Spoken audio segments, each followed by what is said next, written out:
Childhood Jesus too. Was Jesus conceived on the day of the Annunciation? Was Jesus conceived on the day of the Annunciation? So we know how the Annunciation happens.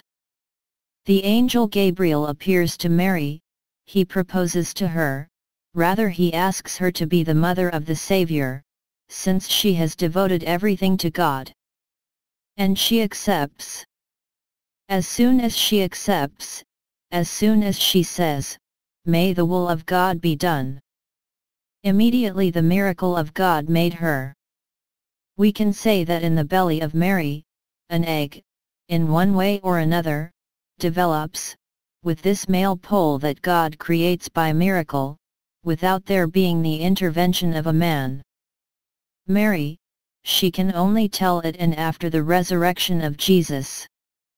She cannot prove it, it's impossible. I would even say that if it was happening right now, people would not believe it. They would do genetic analysis, they would look for it. In fact, our faith in the fact that Jesus is virginally conceived of the Virgin Mary, comes from the word of Mary, who is credible, because Christ is risen, so his mother cannot lie. God is the guarantor of what his mother really did.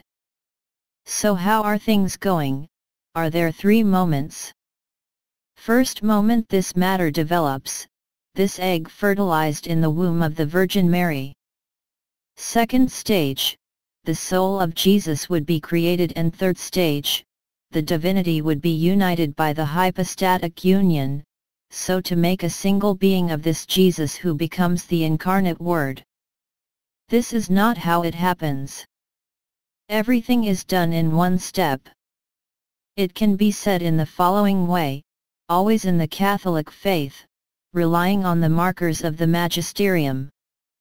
Pope John Paul II, in his encyclical Denum Vitae, manifests by the authority of the Church, the authority of the ordinary magisterium, that immediately the conception made of a child, of us who are humans, immediately soul is created at the same time.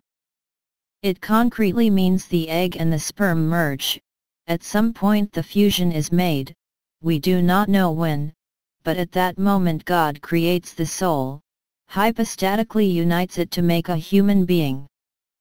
This is no longer a flesh. It can be said that the Church, therefore, does not accept the conception of Saint Thomas, who thought that the ovum first developed, became an embryo, and when it was developed enough after 3 months, God created the soul. Well, for Jesus, who is truly at the point of human nature, like us, it happens the same way. The ovum, it may be said, becomes an egg that develops, and at the same time divinity is united to it, to become the incarnate Word. Is there a human soul, a soul? It means a principle that unifies this being to make it a human person. The answer is no. If we take the word soul as the source of unity of this being that we are, we have a soul, and Jesus does not have a human soul. His human soul, the one who unifies his being, is the Word, it is his divinity.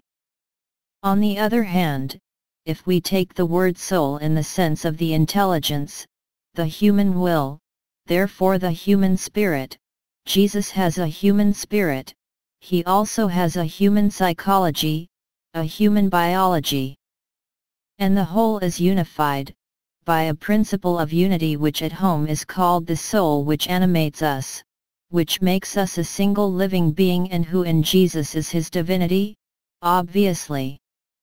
In any case, what we can say is that the day of the Annunciation, Mary was pregnant with the eternal Word, made flesh, and she carried it 9 months.